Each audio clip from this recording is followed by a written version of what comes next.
एक मछुआरे ने तालाब में मछली पकड़ते हुए एक बहुत बड़ा सोने का टुकड़ा पकड़ा। वह मैला और अशुद्धियों से ढका हुआ था, इसलिए सोना फीका दिखाई दे रहा था। मछुआरे ने जो मछली नहीं खाता था, उसे कचरा समझकर फेंक दिया।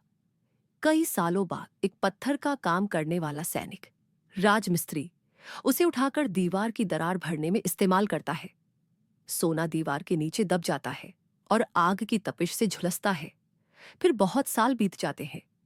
एक दिन एक लड़की दीवार पर चढ़कर सुंदर राजकुमार को देखने की कोशिश करती है, लेकिन पकड़े जाने पर घबराकर नीचे गिर जाती है।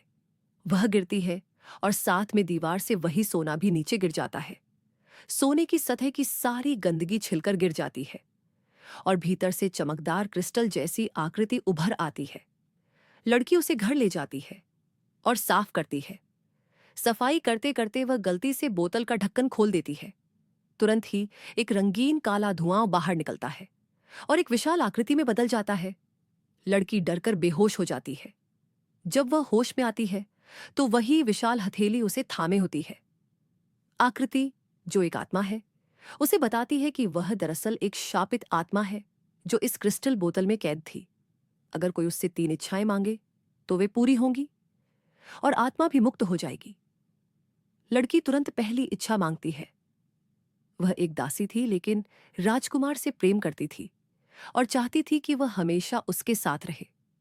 आत्मा ने जादुई तेल बोतल से निकाला और लड़की को पूरा शरीर उस तेल से मलने को कहा। फिर बोतल को ईंट के नीचे छिपा दिया ताकि बुरे लोग न पा सकें।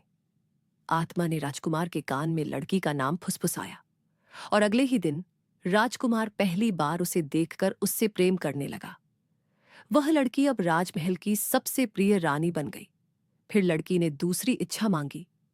वह चाहती थी कि राजकुमार को एक पुत्र दे सके। यह इच्छा भी पूरी हुई, लेकिन अब वह अहंकारी और अभिमानी बन गई, जिससे अन्य रानियों में ईर्ष्या और षड्यंत्र शुरू हो गए। महल में शक्ति संघर्ष, पावर स्ट्रगल शुरू हुआ। एक रानी लीना बहुत महत्वाकांक्षी थी। वह चाहती थी कि उसका पुत्र राजा बने। उसने अफवाहें फैलाईं कि राजकुमार बगावत करने वाला है और राजा के कान में जहर घोला। अंत में बूढ़ा राजा अपने ही पुत्र को मरवा देता है।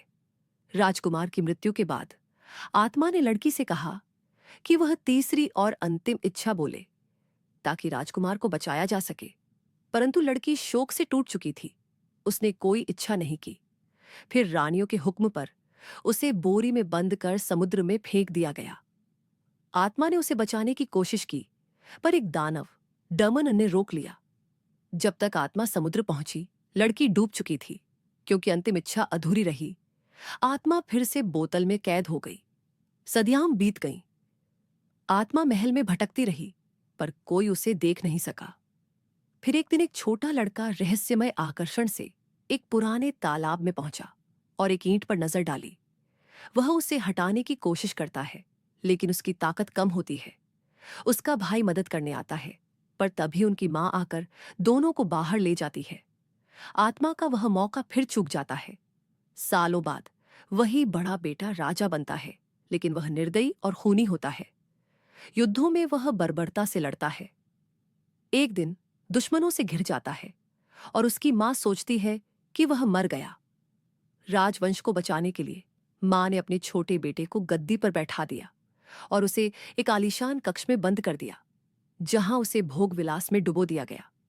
धीरे धीरे वह आलसी और निर्भर बन गया। तभी अचानक पहला बेटा, जो मृत समझा गया था, युद्ध से लौट आया और उसने महल में खूनी तख्ता पलट कर दी। उसने अपने भाई को और उसके समर्थकों को खत्म कर सिंहासन फिर से हासिल कर लिया। लेकिन सत्ता के साथ साथ उसका जीवन पतन में डूब गया। शराब और पाप में लिप्त होकर वह धीरे धीरे मर गया। उसके मरने के बाद मां ने फिर से छोटे बेटे को राजा बनाया और एक शक्तिशाली राजकुमारी को राज्य संचालन का प्रभारी नियुक्त किया। यह कहानी एक रूपकात्मक दंतकथा जैसी है, जहां सोने का टुकड़ा, जो आत्मा में बदलता है, किस्मत, शक्ति, प्रेम और पतन का प्रतीक है। हर पीढ़ी में वही लालच, मोह और भाग्य का चक्र दोहराता है।